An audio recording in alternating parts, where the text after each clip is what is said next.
Well, hello there, and welcome back to Fabulous Folklore Presents. This time I'm talking to Lilith Dorsey M.A, who hails from many magical traditions, including Afro-Caribbean, Celtic and Indigenous American spirituality.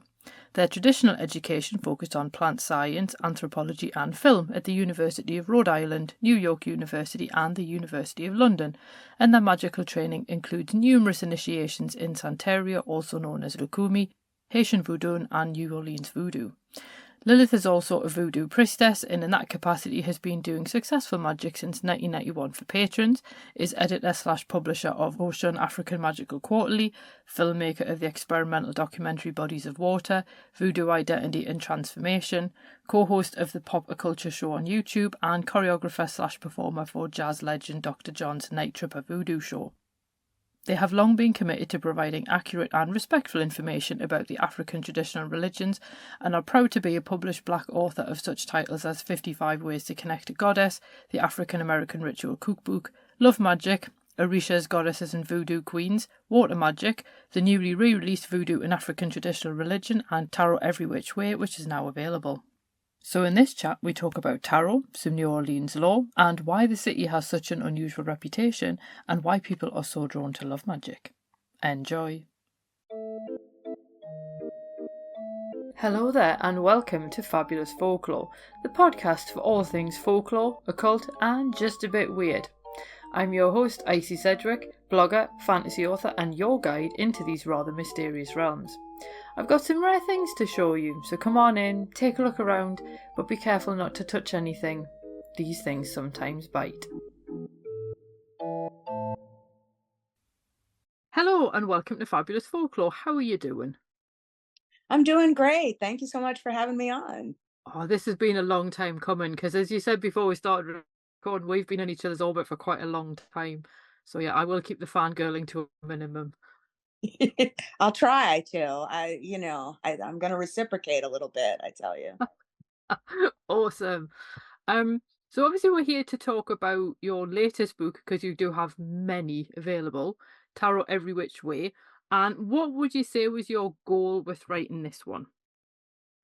I mean, it's really for everybody. You know, they say the marketing thing is pick your audience, but it's for everybody. So I guess I didn't get the memo on that one, but I wanted it to be something that everybody could understand. You know, if you're doing a reading for somebody who's really young, they're not necessarily going to understand, oh, this is what temperance is or something, but they understand.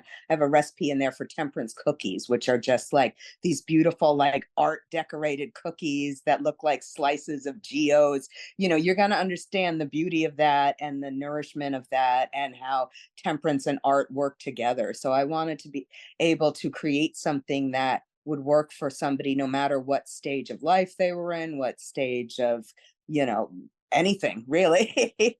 You like to cook, here you go. You like gardens, here you go. You like music, here you go. It's all in there. And I've been reading for a long time, but sometimes those 3 or 4 words in the tiny book that comes with it is not enough. So this is where I was coming from with the book. One of the things I really liked about it is the fact you've got musical notes for each card as a correspondence, and I genuinely don't think I've seen that before. So I've got kind of mental images of someone doing a tarot spread and then turning it into some kind of music. Do you think that would actually work, or am I just thinking in a bit of a weird way? I think it would work. I mean, I'm not sure it would be something we'd really want to listen to, like entertainment wise, but I think it would work kind of in the way a sound bath works, right? Like these sounds would help transform us and put us on the right path for success and joy and happiness and all of those things. So I think it would work like that. Sure. Yeah, because I think that's the thing with the correspondences, because you've got obviously you've got sound in there, you've got the sense in there and things. I think tarot we often think of as being this like super visual medium, because it obviously is, and the art on the cards is obviously one reason why some people would be drawn to a particular deck, but we don't really think about the multi-sensory experience of tarot. Yeah, definitely. It's just so deep, and I think a lot of times when people are reading, they get stuck on a card. Like this card keeps coming up. What does it mean? I don't know. By then turning to a different way of understanding it, a deeper understanding, an alternative understanding, they can really figure out what it means on a deep level. And that's what I was getting at. So yeah, that's pretty much where I was going with it. So how would you describe tarot for people who maybe aren't familiar with it or might only know it by its stereotypes? And I think we've all seen some of the stereotypes that people follow. Yeah, there's a lot of stereotypes. I grew up watching soap operas, both in the US and the UK. I'm a giant EastEnders fan. I've been the EastEnders fan, what is it, the 40th thing? All those 40 years I've been watching, but there's always that scene in the, television or film or something where somebody gets the reading and it's the death card or the tower card and oh no, dun dun dun, like something terrible is going to happen. And I think that's the biggest fear people have if they don't really understand tarot, if they're just buying into the Hollywood stereotypes and everything for it. Because for me, what I do if people are scared is I tell them before we start, we're just going to have a moment where we ask the cards not to tell us anything we can't handle. So if you don't want to know there's going to be a big, problem, accident, whatever tomorrow, it won't tell you. But if you do want to know, oh yeah, maybe I want to prepare. Maybe I want to, make sure we're expecting a hurricane here in New Orleans. Maybe I want to make sure my roof is okay. Maybe I want to make sure my animals have enough water, things like that. If you're the person that wants to know and wants to prepare, it'll tell you that. But it's not this big, scary thing that's out there that's going to give you bad news. Certainly not if you don't want it. Yeah. So speaking of tarot and stereotypes, have you actually seen the tarot film and is it as bad as it looks from the trailer? No, but I knew you were going to ask me this. And I had my goddaughter, my student, over yesterday, and she had seen it. And she said, don't bother. She's been a reader for like most of her adult life.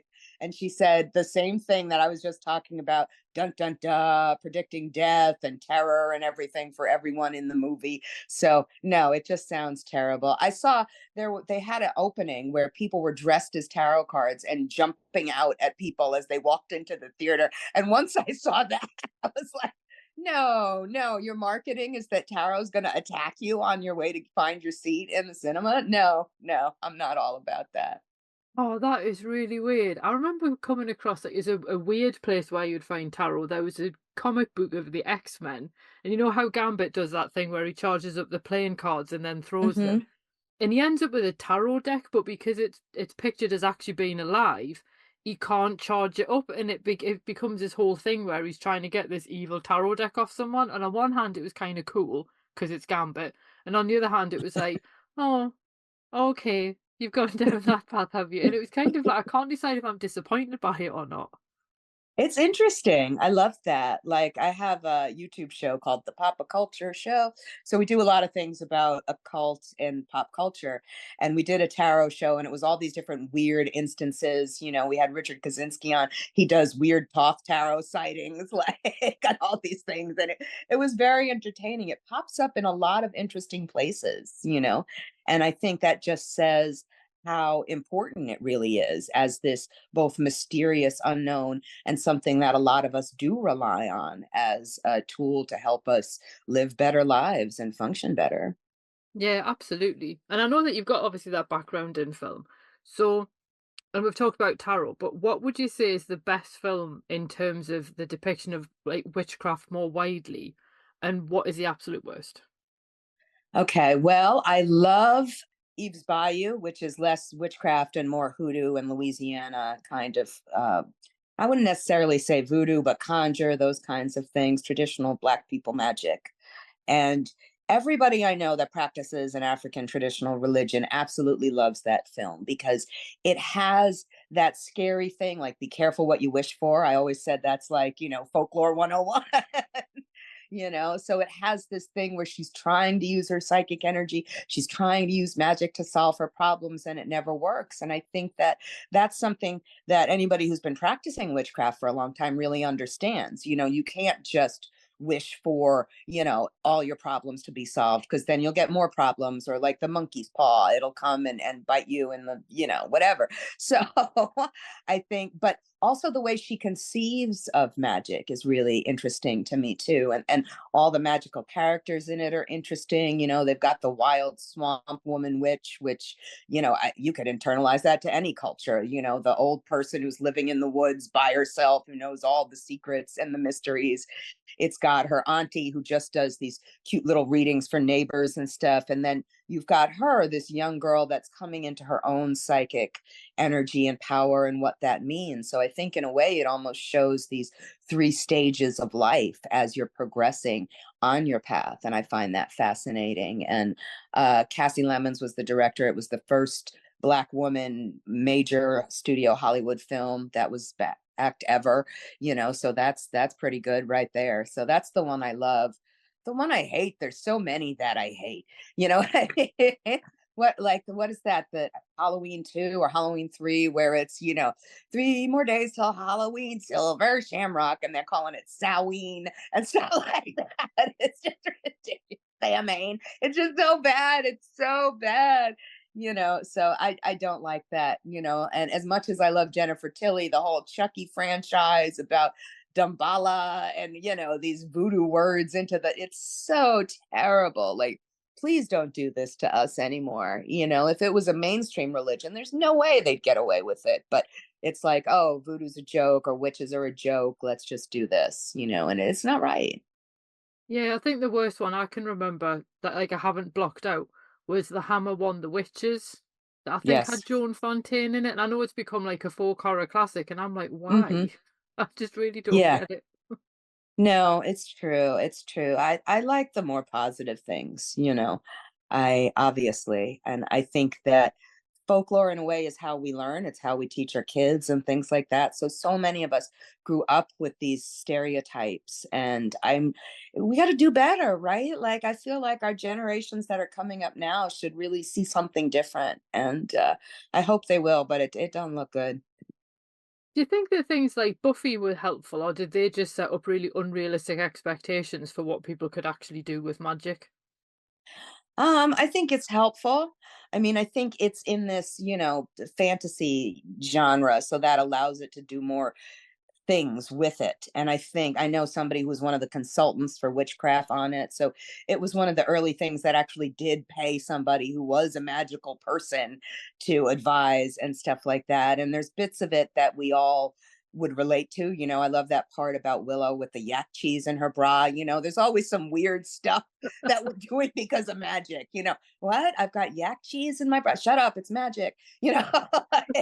So there's always these strange things you have to do. So, and Willow was, I mean, everybody loves Dark Willow, but normal Willow was so normal that I thought that was great, that it normalized it in the sense of, oh yeah, the witch could be somebody who's just this nerdy bookworm, who's kind of outside of society, but also really cool because they've got all this knowledge physically and then all this knowledge spiritually.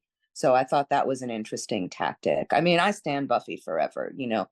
Joss Whedon is problematic, but I'm a big Buffy fan. I always find it really funny that, like, obviously watching it, you kind of go, "Oh, I want to be Buffy when I grow up," and then at some point I turned into Giles, and I'm not quite sure when that happened. That's great. I mean, I think we all have a little Giles in our soul, sitting there in the library with all the books and everything like that. And Buffy wasn't happy in the end, right? Like, it's hard to be the Slayer. People turn on you and all of this stuff, so I'm with you. I'm right there with you that I may have wanted to be Buffy at one point. I wanted to be Faith, man. I totally wanted the leather pants and, like, I'm gonna do what I wanna, that whole kind of thing. So yeah. I love Giles. I actually, yeah, served him once when I worked at a coffee shop in London, and he's absolutely lovely. I'm quite pleased to report. Oh, yay, that's beautiful to hear. I Yeah, love because that. it's always a shame when you hear about sort of famous people not being so nice, and it's always disappointing. It But is, it is. It's like you just don't like them. I had a good friend whose father was a movie producer. I grew up in New York City, and we were trying to get a cab in the rain. I'm 5'3" and I think she's 5'1". And Christopher Reeve's Superman came and stole our cab in the rain. And we're like, Superman just stole our cab. That's not right. And since her father was a big Hollywood producer, she called him up, was like, Christopher Reeve just stole my cab. So he called him and cursed him out about. So I was like, yes, you can't do this to us, Superman. oh, that's incredible. I mean, not that he stole your cab, but just that line, Superman stole our cab. That's Hmm. amazing. Yeah, yeah, we were laughing about it. I just reconnected with her. I gotta ask her if she remembers that story because it was a very funny moment. Oh, you'd think you'd have better manners, wouldn't you? Yes, that's what we thought. I mean, anyway, we're two tiny little women in the rain in New York, and we were young at the time, like 19 or 20 or something. You're a big giant man and a movie star. Like, come on, you can get another cab. Like, what's happening? Oh, yeah. Yeah, as I said, it always kind of well, yeah, there's quite a problem with that in the magical community, isn't there? That sometimes people can turn out to be not quite as pleasant as they possibly should be. Yeah, there's so many people in the community that are just ego driven, and it's so weird to me. Like, people always tell me, "Oh, you're down to earth." And I'm like, "Well, how else would I be? Like, I'm a person, you're a person. That's how I was raised, to treat people like people. I'm not, I can fangirl over you, but you're still a person, you know." that's that's how it is. So I don't understand these people who are like, "Oh, I'm a famous pagan, this is how I act," because that's not what it is. My priestess here in New Orleans, Priestess Miriam, I remember we were at an event once, and some of these witchy events you go to, there's hundreds of people, and there's, okay, it's time for food, so you got to stand online for food forever, and people are telling her, just go to the front of the line, and she's like, no, that's not what being a priestess is. Being a priestess is standing in the line with everybody else and just realizing this is part of the experience. It's not a punishment to stand in the line. This is just what you do. Mm. Yeah, you absolutely have to stand in line in this country, otherwise you have to lose your British card. I know, I know. I think I have an honorary British card because I'm all about queuing up. It just seems logical to me. Like, we just wait. Okay, that's fine. You got here first, you go first, and I got here later, I'll go later. It's fair. Exactly. It is just the way that I think it works out sort of better, but I'm biased. Um, Yeah, yeah. so obviously to go back to tarot a little bit, what do you think? Because we've sort of mentioned like the community, and I think obviously when you look at the likes of Instagram, there are some beautiful tarot accounts and so on, and you get serious envy when you see all these decks that are available. What do you think is sort of behind that ongoing popularity boom? And is that something that's sustainable, or is it one of those things where something else will come along and everyone will suddenly be like all about dowsing or something? I don't think it is sustainable, and I think probably because it's not what we'd wished and hoped it was going to be 20 years ago. I thought that having it be more popular would mean it was more accepted, and people are still persecuted. People are getting, called out all the time, and cancel culture is a huge thing and stuff like that. So it's not making us more unified or more together. It's creating more competition. And now that people realize there's money in it, every time I turn around, there's somebody else that's way less qualified than you or I, trying to make insane amounts of money and being successful. I don't know how much money's in their pocket, but they've got hundreds of thousands of followers compared to my 10, like, that's just how it is. So I don't think it is sustainable. And I think that the problem is it's all about the flash and the beauty. You're right. There are all these wonderful decks, but when people get to the meat and bones of the magic and realize that, oh, it takes work, it does take yak cheese in your bra, or studying the cards, or learning these things, and listening to other people who've been there and done it. Ain't nobody trying to do that. They just want somebody to just like, oh, I can do whatever I want, and magic will get me this house or this partner or this car or whatever, and not about just being in balance with the universe, which is what I really think it's about. But people aren't trying to hear that. So I think something else is going to become more popular. Robots, maybe. I don't Oh, I'm just imagining what an AI tarot deck would look like. That would be either amazing or insane. It would be one or the other. Right, right. It would. I can't even. But there's so many people that think it's fake, and we're lying to them. When I do readings now, I just give the deck to people and ask them to shuffle, because I had a lot of clients, especially when I was reading, in public spaces, where they'd sit down, they'd be like, I know you arranged the cards before I sat down. I was like, I don't even know what I would arrange. Like, you give me way too much credit. Like, what am I going to do? Put all the cups in there? Yes, you'll have love and joy and money. Ha ha ha, pay me. That's not what it's about. Have they somehow like confused tarot with like being in a Vegas casino or something? Yes. Yes. Definitely, definitely, and it does tell you things that might be a problem in your life, and people don't want to hear that either. Maybe this isn't the partner for you. Maybe it isn't the house, and they can't accept that in the moment. Oh, but I love him or her, or I want this thing. I want me. And it's not all about that. It's about trying to, we all go through that, all the different stages, right? Like we're all each of those cards, that heroine, hero's journey through life. And so we all have all those experiences, and you can't use the cards to shortcut your way through, oh, I'll never have the devil card, or I'll never have the tower card, because maybe you do need the tower card. Maybe the house you're in is really crappy and it needs to come down so you can get a better house. That's just how everything works, and you got to accept that. So people don't like that answer. So when you're saying there about the idea of obviously prediction, there's you see quite a lot of arguing online because of it online, so of course there's arguing, but there's the fact that you've got people who think the future is predicted by the cards. Other people are like, oh no, it's only a psychological thing that you're using for self-reflection, and then other people are using decks for more sort of spirit-led work and so on. But everybody seems to decide that their option is the right one and that there's not necessarily space for other people's approaches. Do you have a particular stance, or do you just think it's more important that the reader themselves know what they think? I think that it can be all of those things. You know what I mean? It's whatever the person seeking the knowledge is sitting down and asking about, and how they process things and whatnot. And then it's whatever the reader is going to give you. So there's certainly times where I feel like I don't even need the deck. It's more kind of like spiritual therapy work that I'm doing with the person.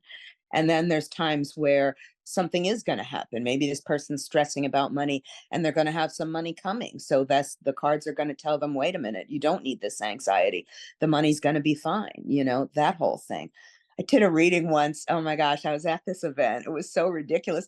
The woman actually made herself a hat out of tinfoil and bracelets out of tinfoil. This was her costume, because she didn't have, it was a Halloween Samhain event. She didn't have a costume. So she's like, I have tinfoil.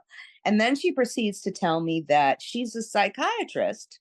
And the cards are just like you said, about psychiatric exploration. And she doesn't even really need cards. So she was really just giving people whatever read she had on them from being a psychiatrist with a tinfoil hat on. And I was like, get me out of here. That was the best night, though. I do have to tell this story. So that was the best night. The thing went on forever. There was a shaman room, like a fake shaman room, because all the millennial kids thought this was cool. So they put like these furs on themselves and bikinis. So they're like in these bikinis with bits of wolf fur hanging off them and stuff. And like they're in this room and they've got all these candles. They set themselves on fire. We put it out. Nobody got hurt. It was fine. So that was like about maybe 11 or midnight or something. I'm still there at 3 a.m. doing readings, trying to get money. And this very small Irishman comes up and he's like, well, I really want a reading, but I don't have any money. But he had like all these drugs in his bag. He's like, will you trade for these drugs? And I was like, is it really 3 o'clock in the morning on Samhain and a leprechaun has approached me wanting to trade drugs in exchange for a tower reading? What is happening? It was nuts. Yeah, it was wild. I was like, okay, you never know what's going to happen, right? Like, it was so bizarre. And this is probably like a really awful question to ask, but every time I ask sort of tarot readers, they always have a definite answer. But then, oh, actually, when I think about it, I've got another one as well. But do you actually have a favorite card? I know this is the question people want to know, right? Like, I love them all. It's like picking a child. That's what I'm supposed to say, right? I'm in two decks. I'm in one deck called the Tarot of the Burrows. It's an all New York City deck. It's out of print now, but I was the High Priestess in that card. So I'm Oh, certainly really fond of the High Priestess card, obviously. And the other deck, I'm the Hierophant, which I didn't want to be the Hierophant, but knowing me, you've been interacting with me for a while online and stuff. That makes sense that I'm the Hierophant. I'm always like, tradition is important. We can't just get rid of all this ancient knowledge and start all over again. So that makes sense too to me, because I think there's a way, the Giles thing, right? There's a reason we have all this knowledge and information. And, it's not, oh, these old stupid people didn't know what they were talking about. It's like maybe they did. Some of them know what they were talking about. And if we know that, we can save ourselves some problems, mistakes, hiccups along the way. Yeah, because nothing's ever really new. I imagine people have probably used tarot or other divination methods to ask essentially the same questions. Just the details will be different, but the topics I imagine are probably or have been the same for centuries. Yeah, and that's a comforting thought to me. You know what I mean? When I think even about my struggles and stuff, I'm like, oh, wait a minute. There's other people have gone through this before. I remember at the beginning of the pandemic, I was thinking about my grandmother, and she always had this story about how she, such a Virgo, 4 years old, she made a chicken dinner for her whole family because they were sick. And at the beginning of the pandemic, I did the math and I was like, oh, 4 years old, that would have been the 1918 pandemic when she was Oh, 4 years wow. old and had to cook dinner for everybody because they were sick. So even we're thinking, oh, we have a pandemic. No, they've had that before. They've had all these things before, and they figured it out and they got through it. So just understanding that my ancestors have done it, other people have done it, it makes it easier for me. And it makes me feel not less important. It makes me feel like I'm in a community of people who've had these challenges and dealt with them effectively, or I wouldn't be here today. Exactly. That's a good way of looking at it, I think. And when I was looking through the book, obviously, I was looking at the different items that you've got for the correspondences and the different recipes and things. And obviously, I went straight to the loved ones because I think anyone who's listened to Fabulous Folklore for any length of time will know my fixation on love divination and so on. And I know you've also got your love magic book as well. Hmm. So, do you think love magic is probably one of the most popular things that people ask diviners about or use magic for, or is it kind of tied with money? I think it's pretty much tied with money. I would say, probably 45% love, 45% money. And then that last 10% is like spiritual or some other weird, or they don't know. Because there's always those people who sit down and they're like, I don't know, just tell me, which is, it's like walking into a doctor's office. I don't know what's wrong, just tell me. It's like you don't even know what you're looking at. I ask people to at least give me an area of your life that I'm looking at. Is it your job? Is it, your home life? Whatever. That way I can look at it. But if you don't tell me anything, I don't know, and then they get confused and angry at me. They're like, I don't know, and I'm like, well, if you don't tell me, I don't know.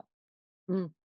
So yeah, but no, love is a big one. I think it's a hormonal thing, right? Like, and it's such a issue for people, but I think most of the time too, people are trying to fit a square peg into a round hole. They're trying to get a relationship without working on themselves first, which is probably why my love magic book didn't sell more, because I told them they have to have that self-love. They have to have that kind of being okay with themselves and comfortable with themselves. And I was so happy I had a client that had been coming to me for years for readings. And she's like, oh, my neighbor looked at me and he's really cute. Does he like me? Like every whatever, and I was like, no, work on yourself. How about doing crystal healing? How about going out and doing things with your friends and meeting new people? And after all these years, she finally met someone that came to visit me in New Orleans not that long ago, and they're really happy. And I'm just like, yay, it worked, like she didn't chase after all those wrong people. She took my advice, worked on herself, and it paid off. Oh, that's so cool to hear. Because you do sometimes look at some of the love rituals, particularly like the really old ones, and you're like, oh, that there's a lot of steps to that. Yes, yes, yes. And my best friend, my old best friend from high school, was really obsessed with love magic and all this kind of menstrual magic and stuff. And I was like, oh, that's disgusting and nasty. Like, so she gets this thing where she's supposed to be doing this menstrual thing. And I'm like, what are you doing? And the dog jumps up on the table and eats the thing. And the dog loved Oh, her its whole life. It was so disgusting. But I was like, this is what happens. It goes horribly wrong. And there's nothing you can do about it. I mean, it was a good dog, but like, nasty, nasty. So yeah, I'm not all about any of that. I think it's disgusting. oh, I think my favorite one I came across when I did a whole like episode on like weird love things was the one that involved getting a strip of skin from a corpse and tying it around like the arm of your intended. And I'm just like, I mean, that's still better than using Tinder, but like, how would somebody come across something? I mean, are you going on eBay for that? Like, how on earth are you supposed to come by that? Wow, that's intense. I mean, we have a lot of stories here, and I know a couple of people, unfortunately, I know is a stretch, but our tombs are above ground, so people are always grave robbing here and things like that. So you hear my ex he left me he's told me I was crazy. That's what my ex said to me. And then he came to New Orleans, met this girl, and he came home from work and she had stolen a corpse out of the tomb and put it on the couch next to her. And and he was like, "What? Get this out of here. You need to leave too." And I was like, "And you said I was crazy." You know, Why did you do that? she thought it was cool. I don't know. She was not well in the brain. But no, people do it. And people all the time, I get emails about, like, "Oh, my friend stole this finger from a cemetery in New Orleans." Why the hell did they do that? It's crazy. Put it in an envelope, mail it back, apologize. Like, what are you doing? Oh, I So mean, nuts. I know, like, the city has that kind of reputation, I suppose, probably because of films. But, like, do you think that people's mental image of New Orleans makes them think that that kind of behavior is okay? Like, does it make people behave in really odd ways? It does make people behave in really odd ways. And there's definitely a sort of, I guess, right, laissez-faire attitude towards things. We are really fond of just allowing people to let their freak flag fly. So, and people drink a lot here, people party a lot here. So I think people think that it's okay to do whatever you want in New Orleans. No, it's not okay to steal from a tomb or whatnot. And then I think this also, you're right, Hollywood conception of voodoo and New Orleans and witchcraft and everything down here makes people think that it's evil or bad or fake or anything goes. And that's not true at all. That's really not true at all. Yeah. So obviously, is there a huge difference in the kind of folklore that you see? And you said you're from New York, so compared to New Orleans? I'm going to assume there is because there's a massive geographical difference and a completely different history. So do you find that any of the folklore is the same, or is it sort of different depending on where you are? I mean, New Orleans is unique. And I think that lately, I think what I've decided is because it's below sea level. So it's like it has a very different energy. It's like we call it tipsy. It's like it's just kind of like you're a little bit drunk or a little bit dizzy or something as you work through the city. I had a group come from New England actually last month, and they were like, "There's spirits everywhere, and they're talking to us all the time." And I'm like, "Yeah, that's just how it is here because we're below sea level. That like energy of the water allows it to transmit a lot of psychic messages and stuff to us." And it's always been more accepted here too, I think. Not 100%, but when we've got things like Marie Laveau, the most famous priestess ever, the first person who ever charged for psychic services here in the US, she's still honored today all over the place. So I think that you've got people like that in the town that's sort of iconic. It's got all that traditional. I got a book about water magic too. It's got all that traditional water magic thing because in addition to being below sea level, we're right on the Mississippi. I'm right here where I live is 2 miles from the French Quarter, but it's less than probably a quarter of a mile to the canal.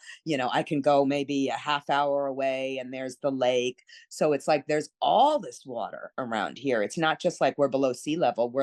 We're surrounded by water, all of us, and it just makes us more in touch with things, right? So a lot of our folklore has to do with everything that water folklore has to do with, right? Like, so there's strange things in the water and be careful of the water and all of that stuff, that we get. And then there's things about just how we can be in tune with the water and the land. I think we had our original name was Balbancha, which meant, I think that's the Choctaw word, if I'm not mistaken, but it meant many tongues. So we were always a place where there were lots of different people coming to the area and a lot of different indigenous people coming to the area. So there was a lot of native folklore that revolved around, oh, you're in this space that's possibly dangerous, that's really psychically charged, and what happens with that. We've got things like the Rougarou or the Lugaroo, which is our kind of werewolf that comes out of the swamps. And we sort of celebrate it. There's a bunch of songs about the Lugaroo.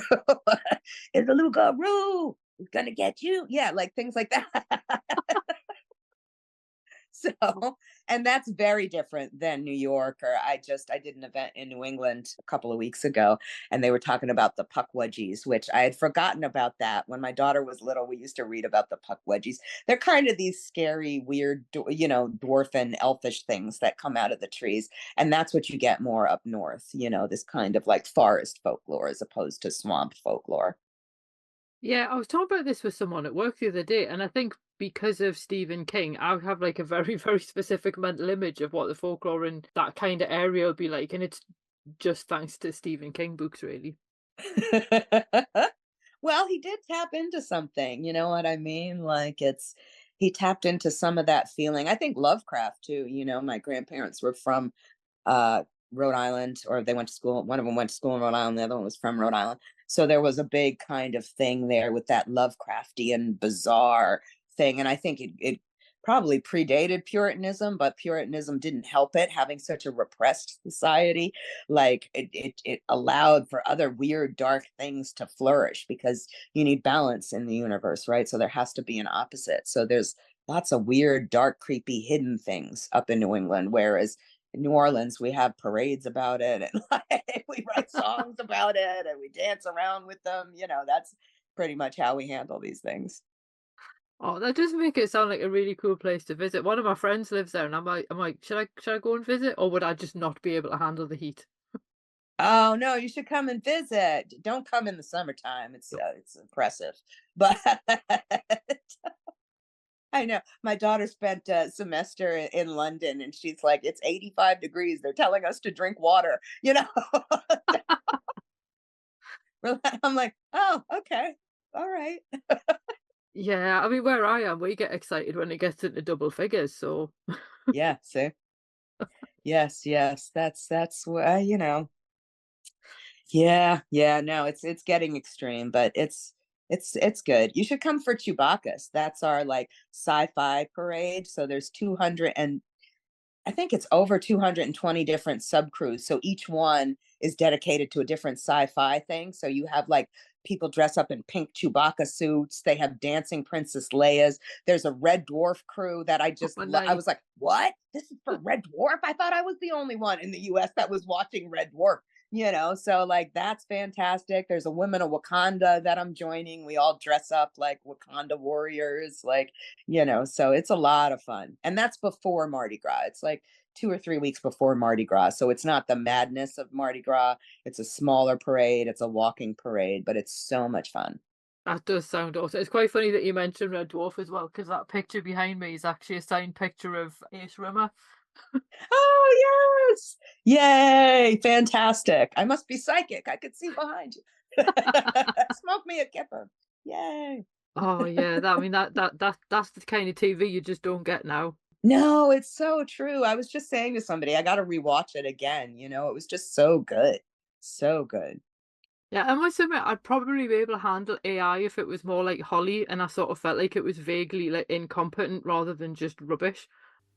Yeah, yeah, that would be great. I think it would help people a lot too. You know what I mean? How they're just annoyed by it all the time because we are annoyed by AI and technology. So why not just have it lean into it? Yeah, I mean if you're gonna have to switch something off and switch it back on again, I genuinely think that would feel less annoying if it was one of these like famous sort of computers that we're used to, possibly not the one from Alien. That might be a different vibe. Oh, but speaking of, I don't know if I'm pronouncing it properly. Is it New Orleans? New Orleans. Yeah, right. Because obviously it doesn't really fit my accent very well. But you're a priestess of New Orleans voodoo, which Yes. obviously specific from the Haitian Vodoun, and obviously you've written among many other books the Voodoo and African traditional religion, and then your Orishas, goddesses, and Voodoo queens. Obviously, people outside of these traditions were going to read them. I'm guessing that was a general reason for it. Yeah, definitely. I mean, voodoo and African traditional religion was sort of, what if I know nothing about these traditions? What's the difference between voodoo or vodou or lucumi or candomblé? It's just sort of an intro to all of those. Or what if I'm in one of those traditions and I'm going to a ceremony from another tradition, or I meet somebody from another tradition? What's the similarities? What's the differences? That kind of a thing. So that was a redoing of my first book. So that was the first book I wanted. My editor at the time had said, well, all those stupid questions people ask you all the time, put it all in a book and then you'll never have to answer them. But, here we are 20 years later and I'm still answering them. But it's fine. It's all in the book. It's fine.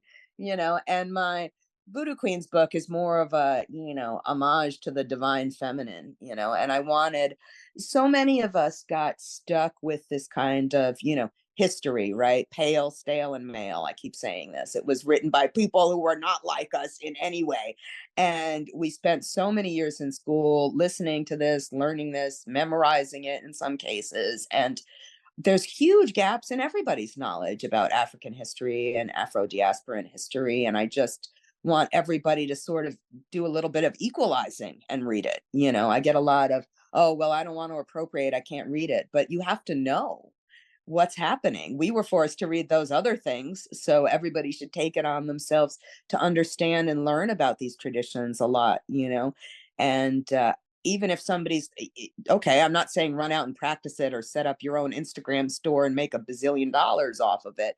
But there were times where you did have information about voodoo that came from the mainstream and it was most likely wrong. So you owe it to yourself and us to really learn the right thing.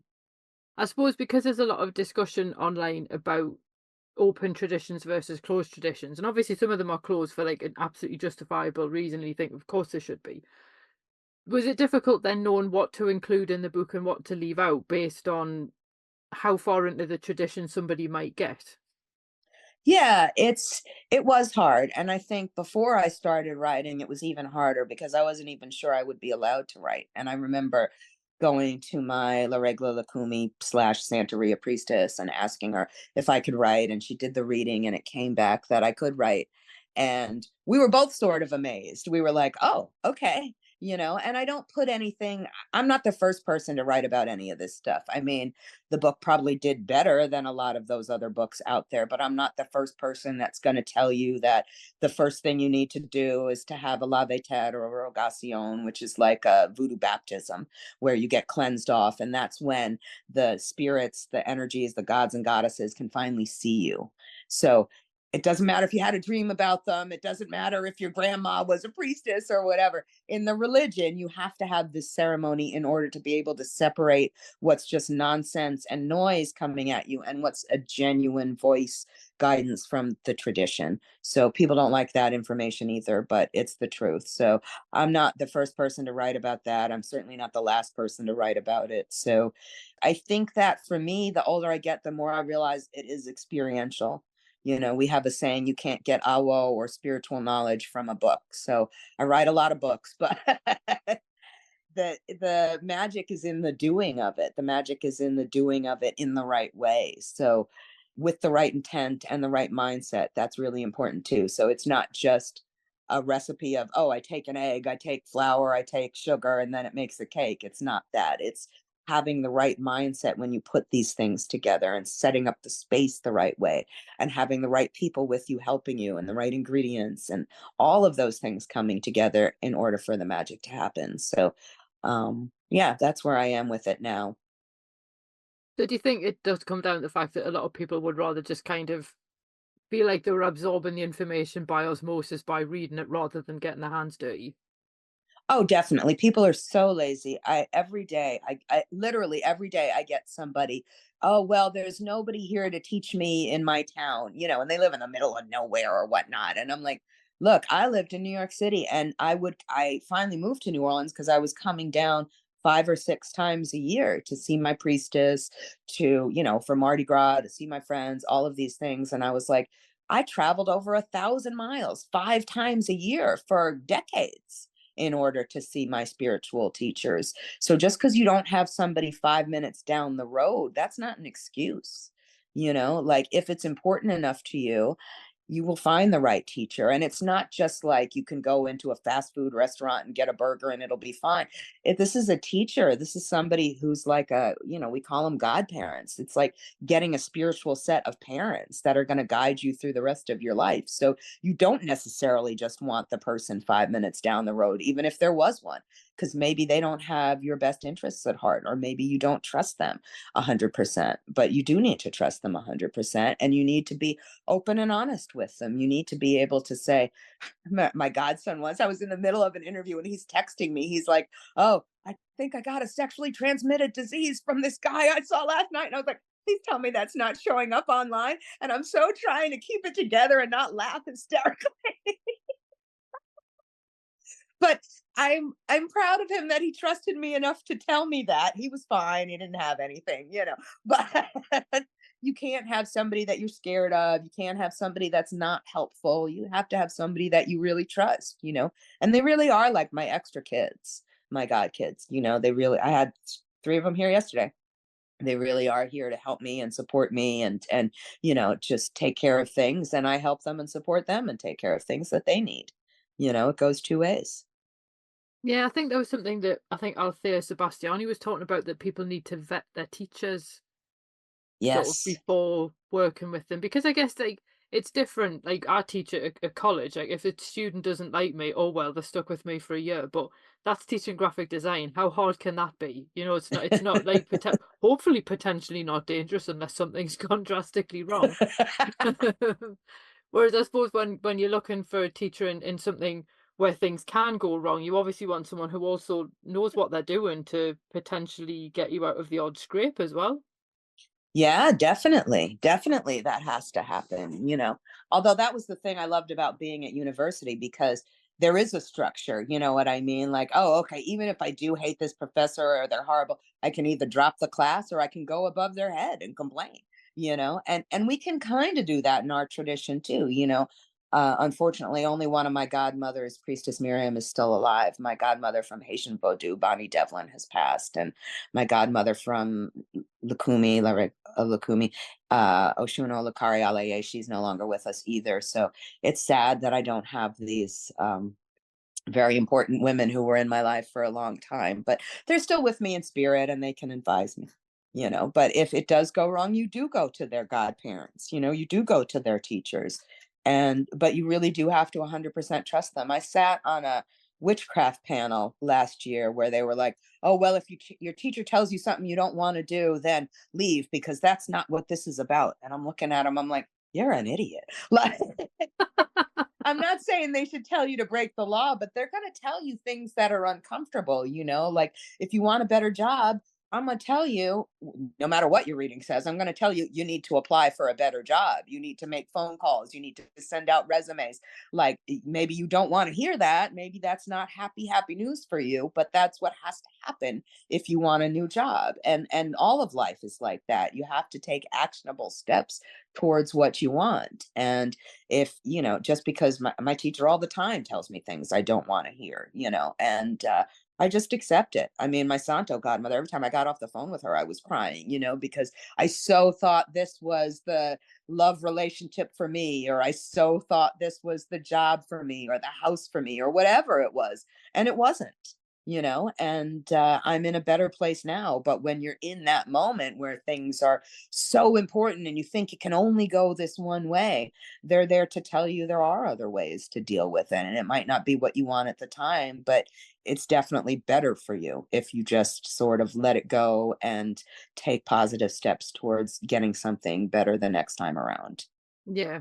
Yeah, I think that does often sort of happen where you think, "Oh, this absolutely has to go this way," and then it goes that way, and then 6 months, year later down the road, you're like, "Oh, thank God that went the way that it did." It's true. It's true. What did I say? My new phrase was, when the goddess closes a window, she rolls out the red carpet. You know what I mean? So, because I had lost a gig and I was just like, oh, this is terrible. This is making me sad. I can't go to this event or whatever that I wanted to do. And then the next day, like, I ended up getting a fantastic job doing a documentary for a major network. And I was like, oh, okay.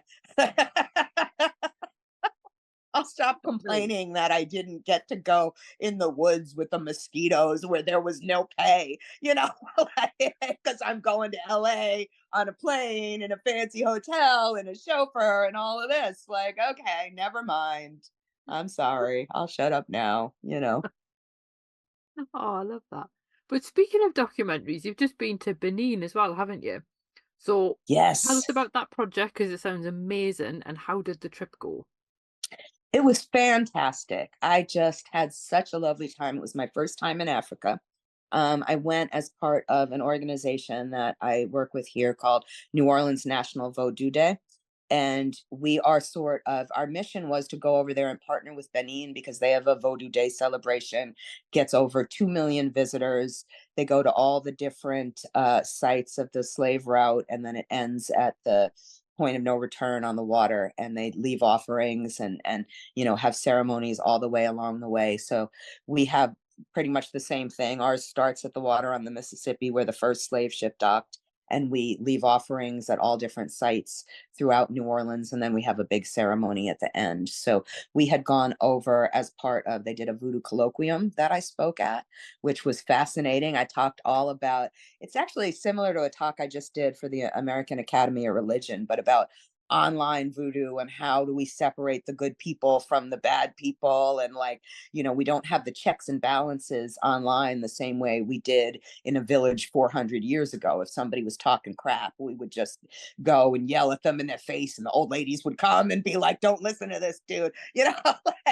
So we don't have that, and how do we make that bridge? So the colloquium was wonderful. There were over 80 different presenters presenting topics about voodoo. And then there was also, it was part of Festival de Masks. So we saw all their ritual festival masks and dances and things like that. And we did partner with the event. They're going to be partnering with us officially. So that was wonderful. I decided I was going to make a documentary. So I'm in the process of doing that. We got to go to the sacred forest. We got to go to, there's a huge mass grave of, unknown people who didn't even make it onto the ship. So we got to go there and leave offerings and do a small ceremony. We got to go to the water and we got to sing and dance there at the point where the ships had left. And everybody was just so lovely. They were so lovely. I think it was maybe the day before we arrived, they had a bill that was in their government for allowing people with African ancestry to get Beninois citizenship, and it passed. So anybody who has any kind of African DNA, they're going to be allowed now to get Benin citizenship. And I'm so happy about that. I'm in like 4 different African newspapers about Lilith says she'll end the rest of her days in Benin. I don't know if it'll happen, but considering our political climate, it's nice to know that I could get another passport. The reason they said any percentage of African DNA is because they realized people got miscegenated all over the place, either on purpose or not on purpose over the years. So anybody who has that as part of their DNA will be allowed to go back. So, and the thing that really, it makes me cry every time I say it, they said to me, they're like, this is like you're our children coming back that were stolen through slavery. And we're so happy to meet you. And we're so happy that you could come back home to us. And I just it just makes me cry. They were just so sweet and so lovely. So I'm very excited about that. We've got a number of them coming back as part of our event. We're also going to have a symposium as part of our event. I think I have 3 professors from Benin coming over to speak as part of our event. So that'll be fascinating. We've got another person from Benin coming over to do the big, huge voodoo ceremony here in Congo Square, which is where Marie Laveau used to do her ceremonies. So it's going to be April 5th and 6th of 2025 for anybody who's interested in coming. We're hoping we're hoping we can make our event international too, and people will definitely make the journey.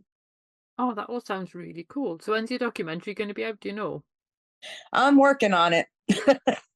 We're supposed to go back for the Voodoo Day ceremony in January. So I think what's going to happen is a shorter documentary is going to be released, hopefully by December. And then it's going to turn into a larger piece based on what we do in January and then our event.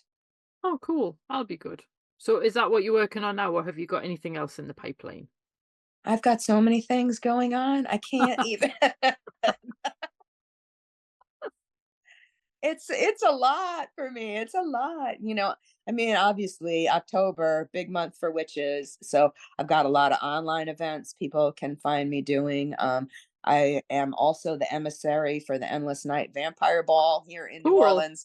So I've got that going on for Samhain season. You know, that'll be beautiful. They just made me artist in residence for a community garden here. I have my own community garden, but I'm going to be doing a series of garden talks there about like the history of Afro-ecology plants, the history of native plants like indigo and things like that. And we're going to make little cemeteriums, which are little like cemetery themed terrariums. We're going to do Nice. that. So, yeah, I got a lot of stuff going on and still promoting the tarot book. So all of that. There's a couple of dates. I got to get back to the UK. I got to go back to Treadwell's and Christine. I was there last Christmas, but I always want to go back. I just love going over there. But I've got a couple of dates. I think I'm going to be in Pittsburgh later this year, probably November, and then New York City in December doing book promo signings, things like that. Cool. Awesome. And obviously people can find you online, I'm guessing on all the usual platforms. Yes, I'm on all the platforms. My website's lilithdorsey.com that has a list of all the upcoming in-person and online events and all of that stuff. You're on TikTok as well, aren't you? I am on TikTok. I How do you broke find down that? and finally joined TikTok. Oh, you bet it's more than me. I still refuse to use it. I'm still on X, which I don't want to call X. I'm going to call it Twitter. But I'm not. I love Black Twitter. It keeps me alive. So I'm not leaving. I'm not leaving until all my Black Twitter peeps leave because it keeps me laughing about things. But it's horrible. They're all oppressive and horrible. But as you know, if you're, trying to promote anything, you can't really get away from it. So I'm there. Yeah, you just feel a little bit dirty after being on there. I do. I feel a lot dirty after being on there, Not in a but good way. no, not in a good way. Not in a good way at all. But it's, I think that at least we're accessible now, right? Like before you'd have to go to the library or, hopefully I used to print out my newsletters back in the 90s. I'd print them out at the copy store and fold them and staple them and then drive them around to different witchy stores and leave them for free and pray someone would send me a check in the mail. And like, it was horrible. I don't want to do that again. Yeah, I think that's the thing, like, because I'm sort of the generation where I can just remember doing things in like on paper, and then also remember like the heady days of MySpace and things like that. And I do sort of think there's bits of the old world that I would quite like back, but then there's bits of the new one where it's like I don't have to go out and see people. That's awesome. Yes. Yes, definitely. Definitely. I'm all about that. If I would never leave my house if I didn't have to. I know it's terrible, but I'm not one of these social butterfly people that always wants, no, no, I'm not that way. Yeah, why be a social butterfly when you can be a moth? Yeah, that's it. That's it. I'm a wallflower here in a cave. That's what's happening. Oh, well, it's Yes, been yes. absolutely magical talking to you because obviously we have chatted for so long online. It's so cool to actually get to talk to you properly. I know. It was wonderful. Thank you so much. It's been my absolute pleasure. Well, hello. I just wanted to quickly jump on and do a short review of Lilith Dorsey's latest book, Tarot Every Which Way. And yes, I do absolutely love a good pun in a book title. Now, this is a really interesting tarot book that I think would work for beginners, but it's also quite useful for slightly more experienced practitioners because rather than just being an endless series of meanings of the cards, many of which may not necessarily resonate with you depending on the way that you read the cards, this is a book that you can really work with tarot cards. And I should say, in the interest of transparency, I did get an uncorrected proof version in order for me to have a look at, which is why I don't have a copy to hold up. But everything that I'm saying is my honest opinion. And I am an absolute fangirl for Lilith Dorsey, it has to be said. But I did really enjoy this book because I like the way that Lilith has provided correspondences that are slightly unusual compared to what you normally get. So as an example, the major arcana cards are associated with musical notes, which wasn't something that I'd really seen before. So I thought that was really interesting. And then for each of the major arcana cards, Lilith also included spells and recipes. So there's things like different types of oil that you can make, inspired by that card, which have magical purposes, or there's culinary things. So there's like literal food recipes in there for various different things, like for example very berry fool and so on, or minted carrot and things like that. And then you've also got different spells inspired by the cards as well. And the way that Lilith has broken these down is it basically, the title says everything, so it's for every different type of witch and their practice. So if you're a green witch, there'll be things in there that you could use. If you're more interested in like eclectic practice, you'll be able to mix and match with merry abandon. If you're more interested in, I think, even like traditional styles of practice, whatever that means, there's just going to be something for everybody in this particular book. And it just shows how you can take tarot, again, in every direction. You can really make it work for you, and you can get something out of the deck beyond just simply using it as a divinatory tool, although obviously that is probably what most people will use it for.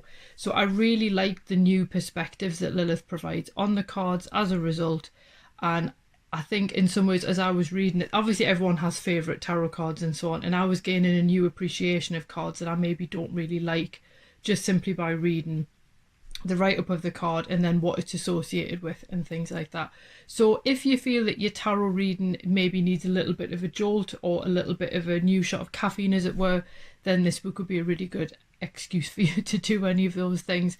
And I think if you are looking for alternative perspectives on the cards, it'll be really good as well. Or if you're looking for a way to bring tarot into a magical practice, this will also work as well. So I highly recommend it, and I think that, as I say, anyone who already reads tarot will get a lot out of it, and if you are new to tarot, it'll give you a new way to learn the cards as well. So I hope that you enjoy it, and it's a big thumbs up from me. Well, thanks for listening, and I hope you enjoyed that episode. If you did, feel free to leave a review wherever you listen to podcasts, because that helps other people find the show too. It also takes between 4 and 6 hours to research, write, record and edit these episodes, so if you want to help support my time in doing that, then you can buy me a coffee. Or you can join the Fabulous Folklore family on Patreon and enjoy extra benefits, including exclusive episodes and articles and even illustrated talks. All the links you need are below, and thanks in advance.